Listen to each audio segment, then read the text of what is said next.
संसाराव गोजोन सुदेम बारा बारलांथों आफा अ बंग'साई संसाराव गोजोन सुदेम बारा बारलांथों आफा अ बंग'साई जिथि दुवार दखरा दुलाराय बर' फरायसा आफादनि खुंगा 22 बोसोरसालिया जथुमा खुंफुंदों। नंगौ गुबुन गुबुन जिल्लाफोराव दखरा फरायसा आफादफोरा बोसोरसालिया जथुमा खुंफुंनाय बायदिनो जिथि दुवार दखरा दुलाराय बर' फरायसा आफादनि खुंगा 22 बोसोरसालिया जथुमा आरो थाइखाजरा दालाइसा दुलाराय बर' फरायसा आफादनि 5थि 2 बोसोरसालिया जथुमा खुंनाया दिनैनिफ्राय चिरां जिल्ला थाइखाजरा राइन' स्पर्टिं क्लाबनि गेवलां गेलेग्रा फोथाराव खुंदों। दिनैनि हाबाफारि बादियै फुंबिलिनि 7:30 रिंगायाव संसारि चन्देश्वर दैमारि गोसोखां गाहाय हाबग्रा लामा बेखेवना होयो। बारग' गाहाय फोरोंगिरि दैमालु गोजौ फरायसालिनि मुस्रि दिनेन्द्र नार्जारि। लोगो लोगो फुंबिलिनि 7:30 रिंगायाव बड'फानि सावगारियाव बिबार बावजेनो बारग' गाहाय नेहाथारि जिथि दुवार दखरा एबसुनि मुस्रि बिरदाव मुसाहारि। फुंबिलिनि 7:45 रिंगायाव रुंसारि कर्नेल बसुमतारिनि गोसोखां जामुंसालिखौ बेखेवना होयो आफादगिरि थाइखाजरा प्राइमारि इउपिपिएलनि मुस्रि उदिराम गयारिया।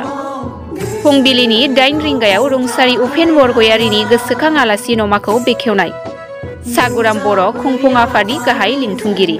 फुंबिलिनि 8:15 रिंगायाव रुंसारि दरनि बसुमतारिनि गोसोखां हौवासा मावसोमबादा बेखेवना होयो गाहाय नेहाथारि 14 नं चिरां दुवार ब्लक इउपिपिएलनि मुस्रि निखेल बरगयारि।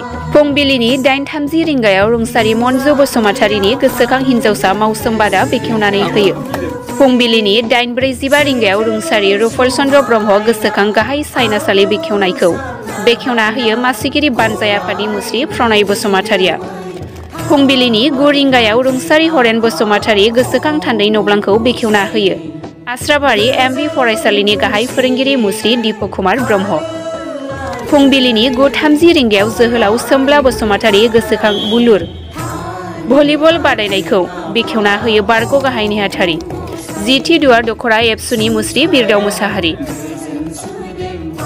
फुंबिलिनि 9:30 रिंगायाव मुंख्लं गायदे हेलेना गोसोखां काबादि बादायनायखौ बेखेवना होयो जिथि दुवार दखरा एबसुनि बारग' आफादगिरि मुस्रि मृत्युन्जय बरगयारिया। बेबादिनो गोबां थुनलाइयारि बादायनाय थान्दै आजावनाय थान्दै मेल AWC मेल हाबाफारि जायो। गिबियाव बड'लेण्ड मिडिया नायगिरि साफ्रोमबो मान होनो गोनां रायजो राजा नोंथांमोननिसिम फुंबिलिनि गाहाम हामलायनाय अननाय सिबिनाय मोजां मोननाय जासिहरग्रोबाय। जे मानगोनां साफ्रोमबो मिडिया नायगिरि नोंथांमोननो फोरमायनो मोननानै खोब गोजोननाय मोनगोन जे जिथि दुवार दखरा दुलाराय बर' फरायसा आफादनि 20थि बोसोरसालिया जथुमा बेजों लोगोसे थाइखाजरा दालाइसा दुलाराय बर' फरायसा आफादनि 5थि 2 बोसोरसालिया जथुमाया मैयानिफ्राय जागायनानै दिनै 2थि सानाव आगान होबाय। दा दिनै 2थि साननि थिखानानै होखानाय जेनेखि हाबाफारि फुंबिलिनि 7:30 रिंगानिफ्राय जागायनानै बाहाय गोबां हाबाफारिफोर मावफुंनानै लानाय जाबाय। जेरै बड'फानि सावगारियाव बिबार बावनाय, बेजों लोगोसे हाबग्रा लामा अर्थात मेन हाबग्रा लामा बिबो बेखेवजाबाय। बेजों लोगोसे दङमोन जोंहा रुंसारि कर्नेल बसुमतारि गोसोखां जामुंसालि बेखेवनाय। बेजों लोगोसे दङमोन रुंसारि उपेन बरगयारि गोसोखां आलासि नमा बेखेवनाय, रुंसारि धरनि बसुमतारि गोसोखां हौवा मावसोमबादा बेखेवनाय। बेजों लोगोसे मेन पेन्डेल रुंसारि रुपल चन्द्र ब्रह्म बिथांनि मुङाव मेन पेन्डेल बेखेवनाय हाबाफारि। दा बेफोर गासैबो हाबाफारिया मावखांजानानै दा जोंहा गोबांथार हाबाफारि जोंहा जानो थांगासिनो। बेजों लोगोसे इन्टार इउनिट भलिबल बादायलायनाय, इन्टार इउनिट काबादि बादायलायनाय, बेजों लोगोसे थुनलाइयारि बादायनाय बियो जानो थांगासिनो दं। बेजों लोगोसे जोंहा गाबोन गेवलां मेल जागोन। दा बे गेवलां मेलाव गाहाय आलासि महरै जोंहा दुलाराय बर' फरायसा आफादनि मानगोनां दिपेन बर' सारजों लोगोसे गोबां माननि आलासि बिथांमोनहा बे गेवलां मेलाव बाहागो लाफैफागोन।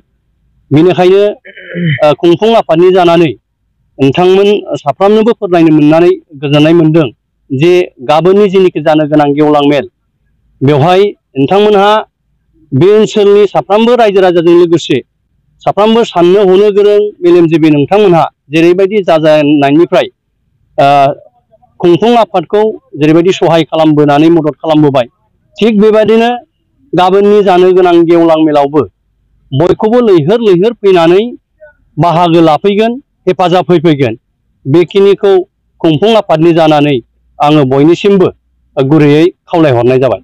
नोंथांमोना बेबायदि गिदिर गिदिर हाबाफारिखौ मेनटेन खालामनो प्रिपारेसननि माबायदि गोनांथि जायो? बियो खोब मोनसे थाफ मोनसे हाबाफारि, बेजों जुजिनांगौ जायो। दा समयसाया जिखियानो जाया मानो बेखौ साक्सेस खालामनांगौनि खाथिरथायाव निस्सय बेवहाय गोबां खस्थ' खालामनांगौ थायो। दा बे ओनसोलनि साफ्रोमबो मान होनो गोनां रायजो राजा नोंथांमोन, अर्थात बे ओनसोलनि गामि दैदेनगिरि बिथांमोननि आरो जोंनि बर' हारियाव जेब्लायबो मोजां सिन्थाधारा खालामग्रा, अर्थात जाथिखौ जेब्लायबो थुलुंगा होग्रा, सहाय खालामग्रा मानसिफोर थानायखायनो